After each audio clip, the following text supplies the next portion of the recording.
তো বন্ধুরা, আজকের এই ভিডিওতে আমরা আলোচনা করতে যাচ্ছি অ্যামাজন প্রাইম ভিডিওর একটি ভয়ঙ্কর ডার্ক আর মাথা ঘুরিয়ে দেওয়ার ক্রাইম থ্রিলার সিনেমা। এই সিনেমাটা শুধু একটি মার্ডার মিস্ট্রি নয়, এটা হলো মানুষের অন্ধকার মন, সত্য জানার নেশা আর ন্যায় বিচারের জন্য এক নারীর বিপজ্জনক লড়াই। ভিডিওটা শেষ পর্যন্ত দেখলে বুঝতে পারবে কে আসল খুনি আর সত্য বের করতে গিয়ে নায়িকা কিভাবে নিজে মৃত্যুর মুখে দাঁড়িয়ে পড়ে। চলো শুরু করি।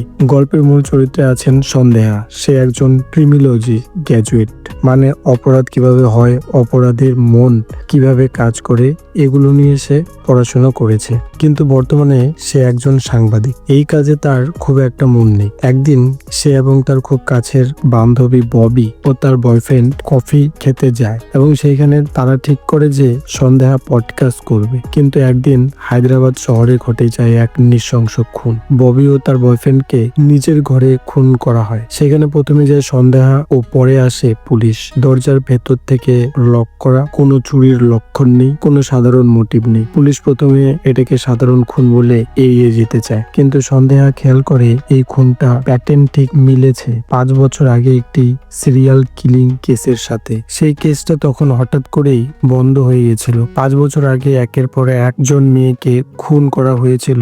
সব খুনেরই মিল ছিল। রাত্রেবেলা পরিচিত জায়গা, প্রথমে ধর্ষণ ও তারপর খুন, এবং খুনের শেষে বডির পাশে রেখে যেত এক চিহ্ন। কিন্তু তখনকার তদন্ত মাঝপথে থেমে যায়। ফাইল ক্লোজ, খুনি উধাও। কিন্তু সন্দেহা বুঝে যায় খুনি আবার ফিরে এসেছে। সন্দেহা তার পডকাস্টে এই নতুন খুনটা নিয়ে কথা বলে। সে বলে এই খুনটা নতুন নয়, এই খুনটা অতীতের প্রতিধ্বনি। পডকাস্টটি রাতারাতি ভাইরাল হয়ে যায়। মানুষ আবার পুরনো কেস নিয়ে কথা বলতে শুরু করে। কিন্তু এই ভাইরাল হওয়াই সন্দেহার জন্য বিপদ ডেকে আনে। পুলিশ অফিসার রাজীব সন্দেহাকে সতর্ক করে। সে বলে তুমি পুলিশ নও, এই কেস থেকে দূরে থাকো। কিন্তু সন্দেহা থামে না। সে নিজের মতো করে। একদিন সন্দেহার মোবাইলে ফোন আসে আননোন নাম্বারে। ফোনে খুনি। সন্দেহা এই ফোনটা রেকর্ড করে নেয়। খুনি আরেকটি খুনের হুমকিতে থাকে। এই রেকর্ড সে পুলিশ অফিসার রাজীবকে শোনায়। তবুও পুলিশ যেন কিছুই করতে পারে না। তখন সন্দেহা নিজেই বেরিয়ে পড়ে। পুরনো কেস ফাইল পড়ে ভিকটিমদের পরিবারের কাছে যায়, পুরনো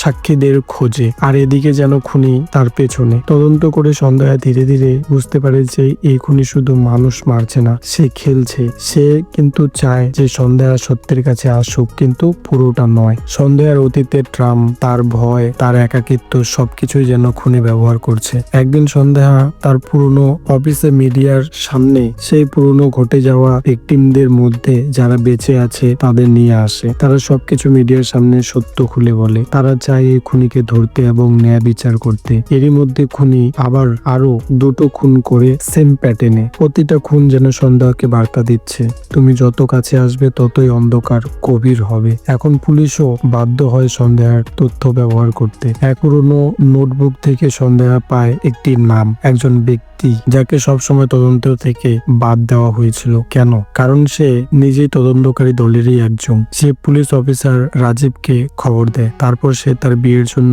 শপিং করতে চলে যায়। তার বিয়ের পর একটি পার্টিতে যায় এবং সেইখানে খবর পায় যে তার বয়ফ্রেন্ডের মা মারা গেছে। সন্দেহা বুঝে যায় এই অপরাধী তার আঙ্কেল। সে একদিন ইচ্ছা করেই তার বাড়িতে যায় এবং পেছন থেকে তাকে হামলা করে। শেষে সন্দেহ তাকে পুলিশের কাছে নিয়ে আসে। শেষে প্রকাশ পায় খুনি একজন প্রাক্তন পুলিশ অফিসারই। সে নিজের ক্ষমতা ব্যবহার করে কেস ক্লোজ করেছিল, যার ভিতরের অন্ধকার কখনো আলো দেখেনি।